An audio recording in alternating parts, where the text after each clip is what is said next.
They seized her car like she was a criminal, but had no idea she was a federal agent. Welcome to Moral Mirror, the channel where truth hits harder than fiction. Today's story exposes what happens when power meets prejudice, and how one black woman's calm strength turned the tables on the very officers who tried to intimidate her. "You can't take my car. I work for Homeland Security." Those words echoed off the pavement as a black woman stepped out of her vehicle, the afternoon sun casting long shadows across the road.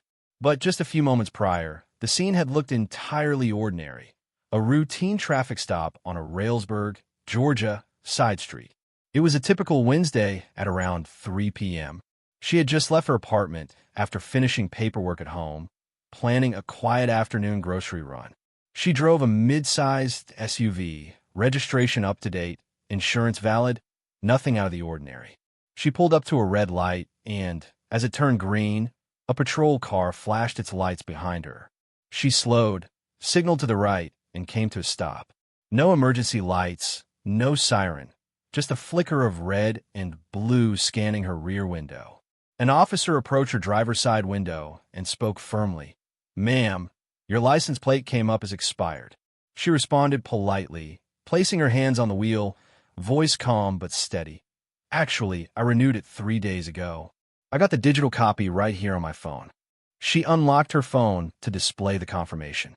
The officer nodded curtly and asked her to follow him to the patrol vehicle. At first, it seemed standard. License check, registration verification. But then it shifted. Another officer appeared, blocking her exit. She realized that instead of verifying her documents, they were taking her license plate number back to the car. Their voices joined in, low and questioning. "Where are you heading? Who owns the car? Are you alone?" She patiently answered each question. She was heading to the grocery store. The vehicle belonged to her alone. And yes, she was by herself. The tone was off, suspicious, tense. She glanced at the officers with a growing unease. This wasn't normal. The officers seemed unusually aggressive, and their manner implied assumptions beyond a simple traffic stop. Moments later, one of them announced, "We're going to tow the vehicle for unresolved registration issues." She pointed out again that she had valid documentation. They insisted, "You can't just drive around if your plate is flagged. We have to seize the car." She asked, "Please just check the DMV for confirmation. Wouldn't that resolve it?" Instead, they began calling the tow truck. At that moment, she realized something deeper at play. There was no immediate justification for towing. No prior violations, no criminal suspicion, nothing but their authority and an unverified assumption. She remembered asking a simple question. "Are you doing this because of the color of my skin?" The officers' faces tightened. No answer. Then, with firm resolve, she stepped out of her car. Raising her voice just enough, she declared, "You can't take my car. I work for Homeland Security." Silence fell. The officers paused. That sentence marked the turning point, the realization that she was not who they assumed her to be. But by step, section, and word, this moment began the unraveling of choices made based on appearance, not fact.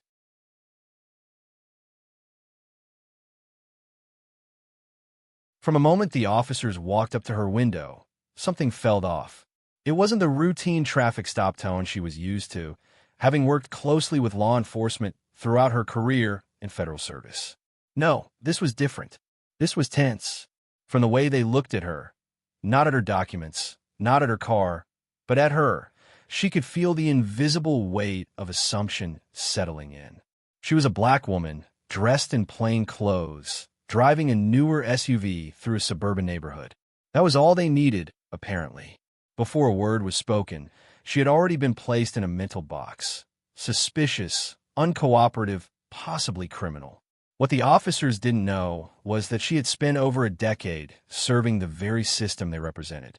She had trained with officers, briefed with agencies, and enforced federal protocols. She'd passed rigorous background checks, psychological evaluations, and intensive counterterrorism training. But in that moment, none of that mattered. To these two officers, she was just another suspicious person in a nice car. And the irony? She'd seen this happen before, to others. Just not to her. Not like this. As one officer returned to the patrol car, she noticed he hadn't even looked at the proof of registration she showed him. He was too busy calling something in over the radio. The other officer stood close to her door, arms crossed, glancing down occasionally at his notepad like he was waiting for something to go wrong. They weren't asking questions to clarify. They were interrogating her. Is this car registered under your name? Yes, it is. You said you renewed it online? Why didn't you do it in person?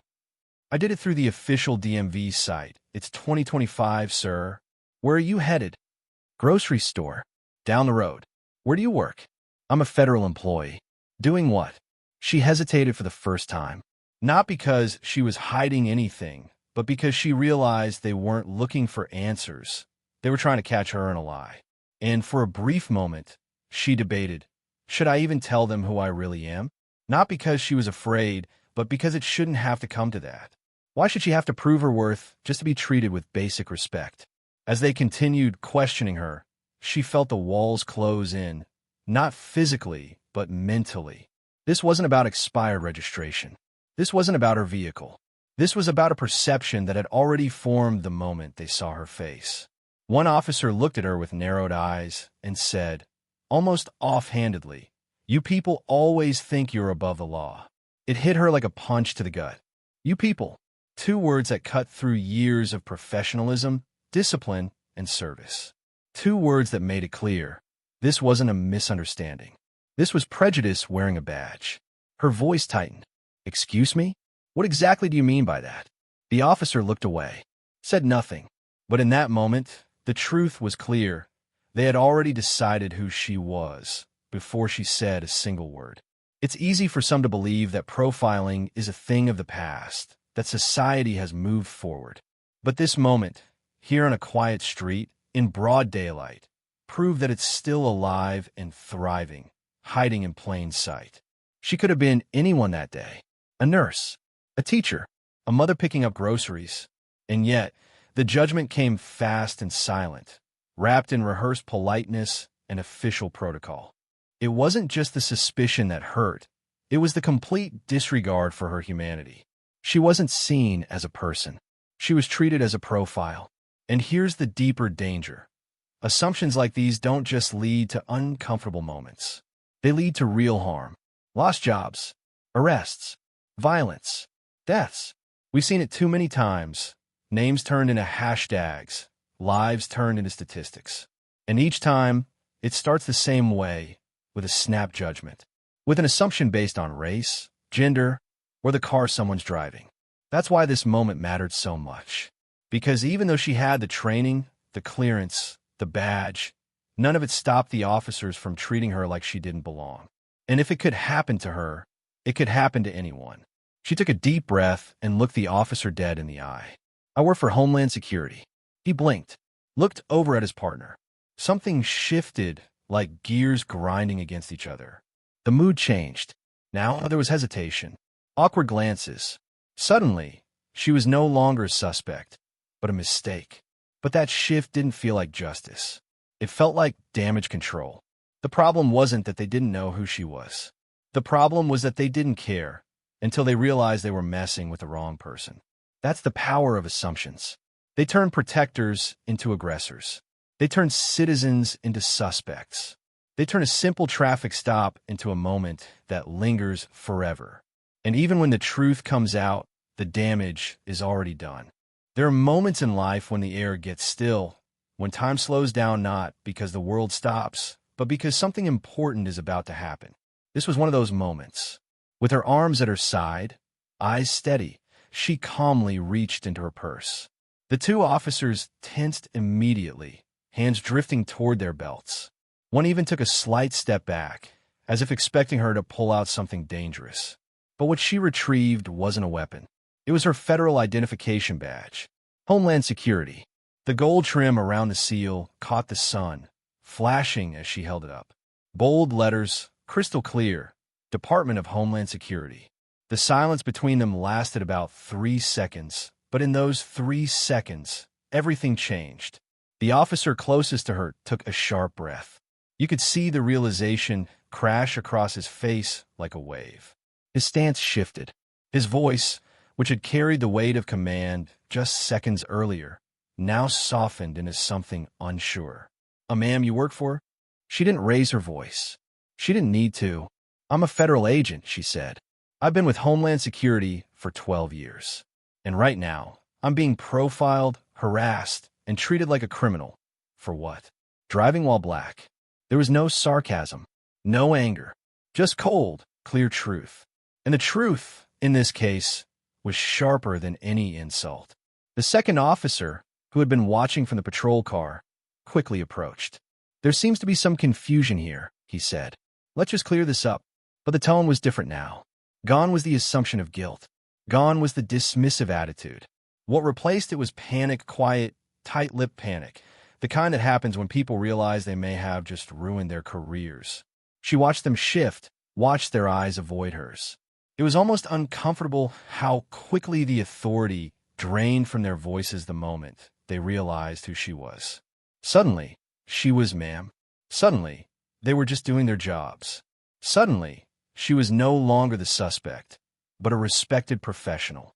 But she wasn't impressed, because respect shouldn't come after a badge is revealed. It should be the default. "You didn't even look at my documentation," she said, calmly but firmly.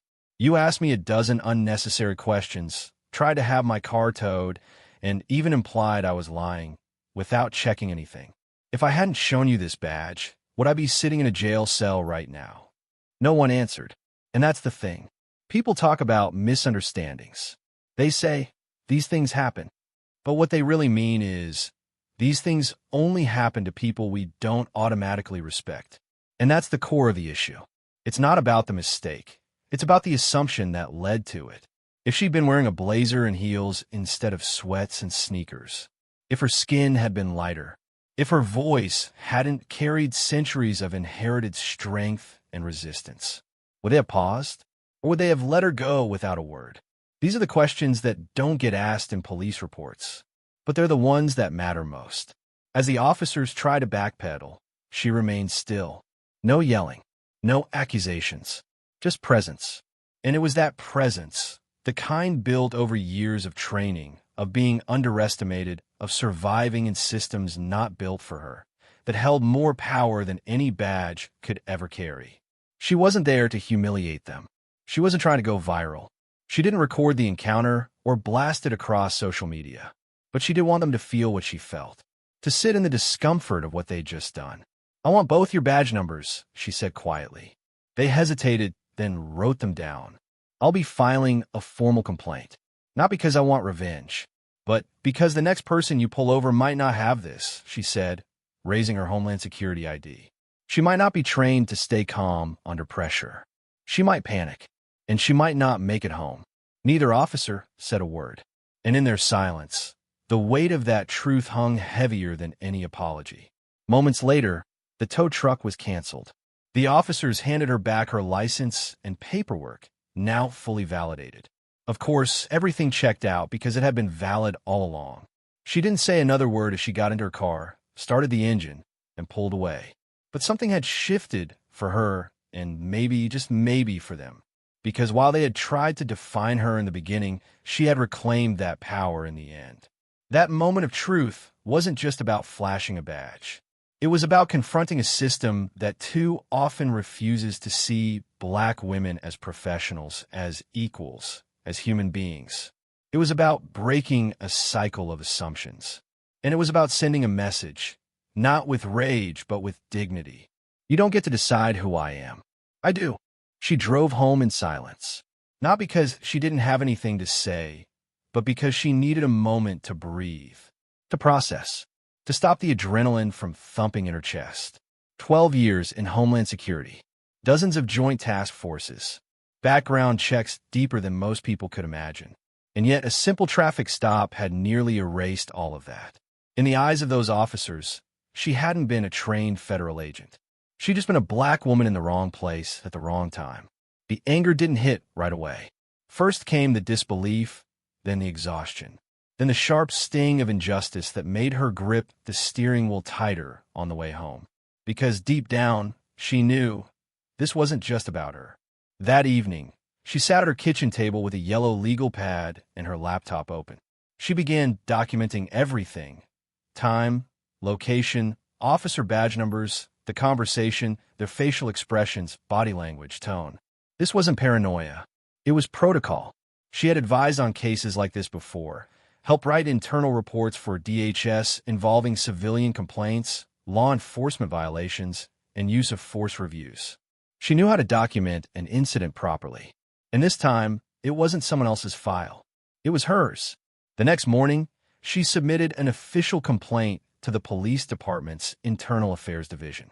She included the officers' names, her statement, her federal credentials, and copies of the vehicle registration, proving she had renewed it online before the stop ever occurred.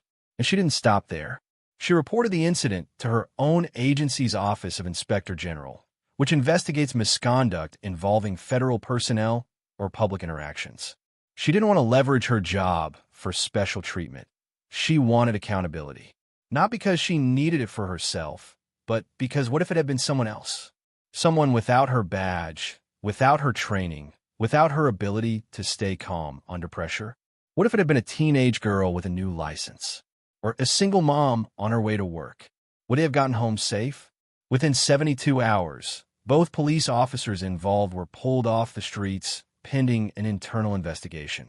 The department issued a short, vague statement to the press, calling it a routine procedural review. But word was already spreading within law enforcement circles, and not just because of the complaint. The story had begun circulating quietly among DHS agents, federal partners, and advocacy networks.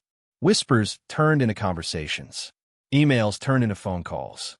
People started asking, "Did you hear what happened in Atlanta?" Not because it was surprising, but because it was so familiar. Too familiar. She received messages from fellow officers, some black, some not, sharing similar stories. Being profiled on their day off. Being treated like suspects in their own neighborhoods. Being reminded again and again that even the badge doesn't protect you when your skin color doesn't match someone's idea of what authority looks like. One fellow agent texted her, "You handled that better than I would have. But damn, it shouldn't be normal." The police department reached out 2 weeks later to schedule a sit-down meeting. The chief of police himself was in attendance, along with an internal affairs investigator and a city attorney. The atmosphere was tense but polite.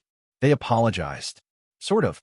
They said things like, "We regret the inconvenience you experienced," and "Our officers didn't know who you were," as if who she was should have mattered. She responded with clarity. "The problem isn't that your officers didn't know who I was. The problem is that they treated me like a threat, without reason, without evidence, without cause. And if I didn't carry this badge, you'd be sitting here explaining something much worse." There was silence in the room. No one interrupted. She kept going. "I'm not here for a payout. I'm not here for a PR bandage. I'm here because your officers need better training, better cultural awareness, and better judgment. They need to stop looking at people like me as threats. We're professionals. We're mothers. We're community leaders. We are not your enemy." She didn't yell. She didn't curse. But the impact of her words hit like a hammer. A month later, the department quietly announced that both officers would be reassigned and required to undergo implicit bias training. The incident would remain on their records. But more importantly, a new policy was introduced citywide, requiring officers to verify digital registration through DMV databases before any towing decision could be made.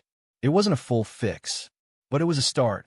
And it happened because one woman refused to stay quiet. She didn't want her face on TV. She didn't want her name in the headlines. She wasn't interested in fame or lawsuits or even revenge. She just wanted change. And the truth is, change doesn't always come from marches or microphones. Sometimes it starts with a clipboard, a complaint form, and the courage to say, "This isn't right, and I won't let it slide." Her story became a quiet ripple in a much larger wave. A wave of people standing up, speaking out, and refusing to let authority go unchecked. And for the officers involved, maybe they learned something too. Because once you see the consequences of your assumptions laid out in front of you, written in reports, documented in files, and reflected in someone's steady, unflinching eyes, it's hard to go back to just doing your job. Some stories leave you angry. Others leave you inspired. This one, it should leave you aware. Because what happened to her wasn't just about a traffic stop gone wrong. It wasn't about a paperwork mistake or even two officers who made a bad judgment call. It was about a system of assumptions, quiet, unspoken, and deadly persistent. And here's the thing. If someone with federal clearance, years of law enforcement experience, and a calm demeanor could still be treated like a criminal, then what chance does the average person have? That's the uncomfortable truth we need to talk about. In America, identity often shapes how you're treated, before anyone even asks your name. Are you dressed right? Do you look like you belong here? Are you speaking respectfully? Do you fit the description? These are questions people of color, especially black men and women, live with every single day. They're not hypothetical. They're survival strategies. They determine how safe you feel in your own car, your own neighborhood, even in your own skin. This story may have ended without violence, but don't mistake that for justice. The officers didn't apologize until they felt threatened by her status. They didn't treat her with dignity until they realized she could hold them accountable. And that's not respect. That's fear. So what can we learn? Lesson 1. Authority should never be an excuse for assumption. Officers are trained to assess situations, but training doesn't mean perfection. And when unconscious bias creeps into those decisions, even routine stops become dangerous. We need more than just diversity posters and public statements. We need deep cultural retraining. Officers must learn how to see beyond stereotypes and act with empathy, not ego. Lesson 2. Titles and badges shouldn't determine your humanity. The fact that this woman had to reveal her Homeland Security credentials just to be heard, that's not a victory. That's a warning sign. Because every human being deserves respect, regardless of job, class, or color. The question we should be asking is, would the outcome have been different if she didn't have that badge? And if the answer is yes, then we all have work to do. This isn't just a policing issue. It's a cultural one. When society teaches people to associate blackness with suspicion, masculinity with aggression, or authority with whiteness, we're building a system that can only fail. It's in the language we use, the headlines we write, the silence we keep when we should be speaking up. But here's the good news. Culture can change, and that change starts with awareness. That's why this story matters, because it forces us to ask the harder questions. Why are black professionals still assumed to be criminals in their own neighborhoods? Why do we let authority figures act without accountability until someone with more power shows up? And what kind of world do we want to create for the next generation? You don't need to be a federal agent to demand change. You just need your voice. Speak up when you see injustice, even if it's subtle, especially when it's subtle. Call out bias in your schools, your workplaces, your friend circles. Use your vote, your voice, and your platforms to push for reforms that hold police accountable and protect all citizens equally. Support local organizations that fight for racial equity. Encourage transparency in your local departments. Demand better training, not just in firearms or traffic stops, but in human dignity. And most importantly, believe people when they tell you their experiences. Don't dismiss them. Don't say, maybe it was a misunderstanding. Listen, learn, reflect, because progress doesn't come from ignoring problems. It comes from facing them together. She didn't go viral. There was no press conference, no fiery protest, but she did something powerful. She held her ground. She told the truth. She exposed the quiet prejudice that too often hides behind polite uniforms and official language. And in doing so, she forced people to look in the mirror. That's what we do here. At Moral Mirror, we don't just tell stories. We hold up the truth and ask, what do we do with it? So, if this story moved you, if it made you think, made you feel, or made you see the world a little differently, hit that like button. Share this story. Start a conversation. And most importantly, subscribe to Moral Mirror, where truth reflects, justice resonates, and stories change the way we see the world. Because we don't just mirror morality, we amplify it. Thank you for watching. Stay aware, stay courageous, and stay human.